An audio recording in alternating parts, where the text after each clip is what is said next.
کبھی آپ نے سوچا ہے کہ ایک اجنبی ملاقات آپ کی پوری زندگی بدل سکتی ہے؟ کبھی کسی انجان شخص کی ایک مسکراہٹ نے آپ کے دل کو سکون دیا ہے؟ یہ دنیا عجیب ہے۔ یہاں راستے خود ملتے ہیں، لوگ خود جڑتے ہیں۔ کچھ رشتے بغیر نام کے بھی سب سے مضبوط ہوتے ہیں، اور کبھی کبھی سب سے گہرا تعلق وہاں بنتا ہے جہاں ہم توقع بھی نہیں کرتے۔ یہ کہانی بھی ایک ایسے ہی غیر متوقع کنیکشن کی ہے جو دل کو چھو جائے گی۔ بارش کی ہلکی بوندوں میں علی ایک ویران بس سٹاپ پر کھڑا تھا، زندگی سے تھکا ہوا، خوابوں سے ہارا ہوا۔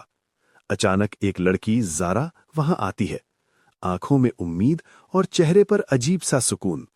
دونوں کے درمیان ایک مختصر گفتگو شروع ہوتی ہے، مگر اس میں لو، ہوپ، ریزیلینس جیسے جذبات چھپے ہوتے ہیں۔ زارا اسے بتاتی ہے کہ زندگی میں ہر نقصان کے بعد ایک نئی شروعات چھپی ہوتی ہے۔ علی، جو خود کو کھو چکا تھا، اس اجنبی کی باتوں میں اپنی پہچان دوبارہ پانے لگتا ہے۔ چند لمحوں کی یہ ملاقات ایک گہرا ہیومن کنیکشن بن جاتی ہے۔ جب بس آتی ہے، زارا خاموشی سے چلی جاتی ہے، مگر علی کے دل میں ایک نئی روشنی چھوڑ جاتی ہے۔ اس دن علی نے سیکھا کہ ہر انسان ایک کہانی ہے، اور ہر ملاقات ایک موقع۔ زندگی میں امید کبھی ختم نہیں ہوتی، بس ہمیں اسے دیکھنے کے لیے دل کھولنا پڑتا ہے۔